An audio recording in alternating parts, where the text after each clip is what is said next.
नमस्कार किसान भाइयों, आज हम कृषि जागरण के द्वारा पहुंचे हैं मध्य प्रदेश के इंदौर में। और इंदौर के कृषि विज्ञान केंद्र में हम इस समय हैं और यहाँ पर मैं सॉइल टेस्टिंग लैब में हूँ।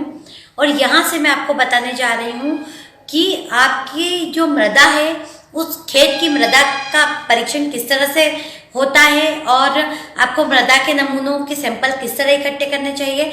और साथ ही मैं आपको विशेषज्ञ से भी मिलवाने वाली हूँ जो आपको इस संबंध में विशेष जानकारियाँ देंगे। तो आइए मैं आपको मिलवाती हूँ यहाँ के मृदा विशेषज्ञ से।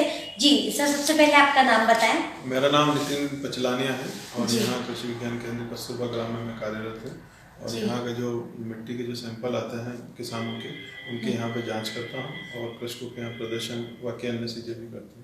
अच्छा, तो सर आप बताएं कि जिससे किसान भाई जो हैं उनको मिट्टी के नमूने परीक्षण के लिए देते समय किन किन बातों का ध्यान रखना चाहिए। किसान भाइयों को मिट्टी का नमूना देने के लिए बहुत सारी बातों का ध्यान रखना चाहिए। पहली चीज तो ये है कि मृदा के जो नमूने हैं वो वैज्ञानिक रूप से उसको लेना चाहिए और मृदा का नमूना उसको इस तरह से लेना चाहिए कि वो पूरे उसके खेत का प्रतिनिधित्व करे।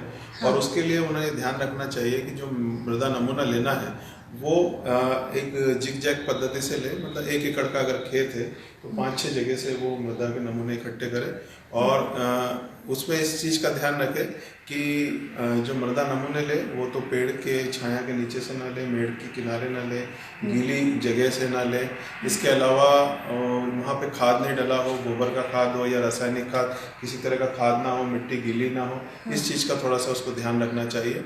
इसके अलावा उसको जब भी मृदा का नमूना ले तो उसको अगर जैसे अपनी सामान्य फसलें हैं उनके लिए उसको 6 इंच गहरा तिकोना इस तरह का गड्ढा करना है और उस पे करीबन आधा इंच की साइड की जो परत है ना, 6 इंच के गहरे गड्ढे से आधा इंच की जो परत है उसको इकट्ठा करना है। ऐसे ही 5-6 जगह से एकत्र करके और उसको एक पल्ली पे फैला लेना है और उसको 4 भागों में बांट के जो विपरीत भाग हैं 2 इकट्ठे करके और उसको मृदा नमूना इस तरह से इकट्ठा करना चाहिए।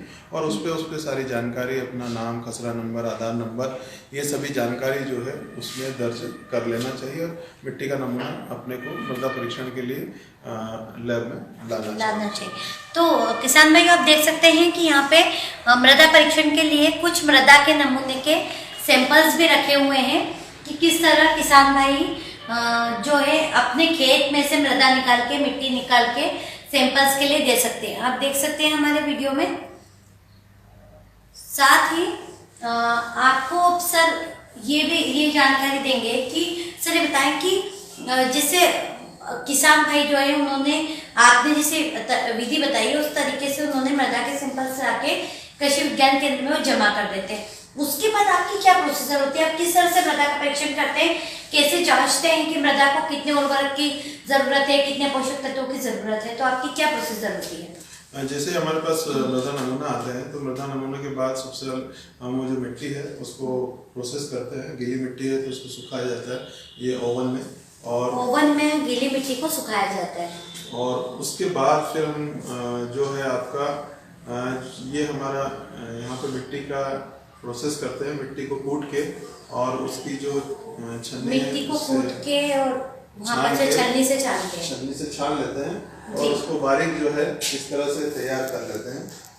बारीक मिट्टी इस तरह से तैयार करते हैं ताकि वो पूरे एनालिसिस के लिए तैयार हो जाए। जी इस तरह से जी, आप दर्शकों को बताएं कि बारीक मिट्टी कैसे तैयार करते हैं। ये वाली बारीक मिट्टी आप दर्शकों को बताएं। छान के इस तरह से जो है मिट्टी तैयार हो जाती है और उसके बाद फिर हम उसमें से सबसे पहले जो है मिट्टी के स्वभाव की जांच करते हैं। और उसके लिए हमारे पास 2 पैरामीटर रहते हैं, पीएच और ईसी। तो ये जो सामने जो इंस्ट्रूमेंट रखे हैं, अच्छा, पीएच और ईसी की जांच इसके द्वारा की जाती है। हाँ। और पीएच से हमको ये पता चलता है कि मिट्टी हमारी अम्लीय है या क्षारीय है। इसी के साथ साथ ईसी से हमको ये पता चलता है कि मिट्टी में किसी तरह का सॉल्ट कंटेंट कितना है, इलेक्ट्रॉनिक कंडक्टिविटी उसके द्वारा निकाली जाती है। और इसके बाद फिर जो है पीएच, इसी के बाद हम उसमें से फिर ऑर्गेनिक कार्बन निकालते हैं। ऑर्गेनिक कार्बन, जैविक कार्बन जिसको कहते हैं। हाँ। जैविक कार्बन ये एक ऐसा पैरामीटर है जो मिट्टी की पूरी स्थिति के बारे में हमको जानकारी दे देता है। तो जितना अच्छा ऑर्गेनिक कार्बन होगा हमारे खेत की मिट्टी उतनी अच्छी रहेगी। ऑर्गेनिक कार्बन के लिए हम जो है सामान्यतः हम ये जो मृदा परीक्षक है अच्छा। ये भारतीय मृदा विज्ञान संस्थान मृदा परीक्षक ये वाला। हाँ, ये बनाया है और इसी से हम जो है सारे पैरामीटर जो है सूक्ष्म तत्व और एनपीके और ऑर्गेनिक कार्बन इसी के द्वारा जांच करते हैं हम। और इससे हमको जो है जो बहुत मतलब कम विधि के द्वारा इससे हम जांच कर सकते हैं। अच्छा। इसी के साथ साथ ऑर्गेनिक कार्बन हम निकालते हैं और उसके बाद जो नाइट्रोजन फास्फोरस है पोटेशियम है वह भी इसी के द्वारा हम निकाल सकते हैं। हाँ। इसके अलावा जो हमारे पास एक पोटेशियम होता है इसको हम फ्लेम फोटोमीटर होता है उसके द्वारा जांच करते हैं। इससे हम जो है उसमें कितने पोटाश मौजूद है और कितना पोटाशियम फर्टिलाइजर हमको देना है उसकी जानकारी हम इसके द्वारा निकाल सकते हैं। और इसी के द्वारा स्पेक्ट्रोफोटोमीटर है जिसके द्वारा हम फास्फोरस की मात्रा जो है पता लगा सकते हैं। बाकी के जो इंस्ट्रूमेंट है जो सूक्ष्म तत्व हैं उनकी जांच हम जो मृदा परीक्षक है इसके द्वारा करते हैं।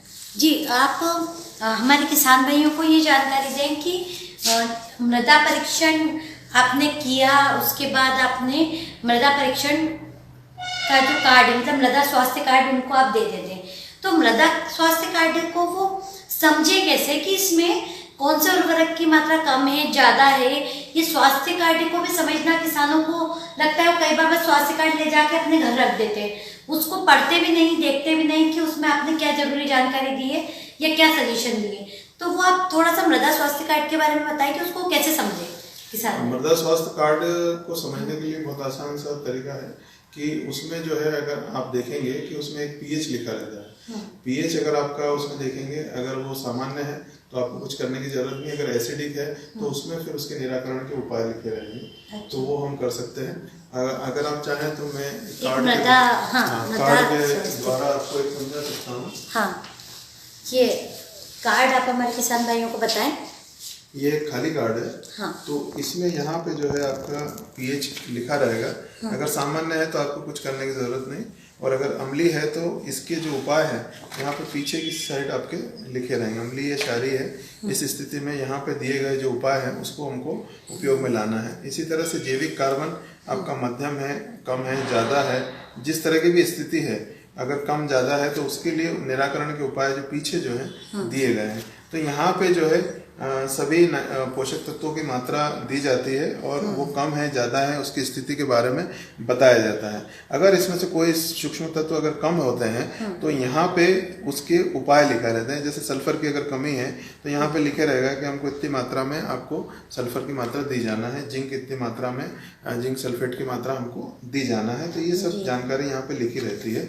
इसके बाद जो पीछे का जो हमारा पन्ना है उस पर कितनी मात्रा में जैविक खाद देना है, कौन सा जैव उर्वरक देना है, चूना या जिप्सम जो भी हमारी मृदा की स्थिति है उसके हिसाब से देना है। इसके बाद यहाँ पे जो है फसल कौन कौन सी आपको लेना है, जो आपके लिए ज्यादा अच्छी बेनिफिशियल है। और जो फसल आप लेते हैं उन फसलों की वो लिखी रहते हैं और उसमें कितनी मात्रा में आपको यूरिया देना है, कितनी मात्रा में आपको सिंगल सुपर फॉस्फेट देना है और कितनी मात्रा में पोटाश देना है, उस मात्रा की जानकारी यहाँ पे लिखी रहती है।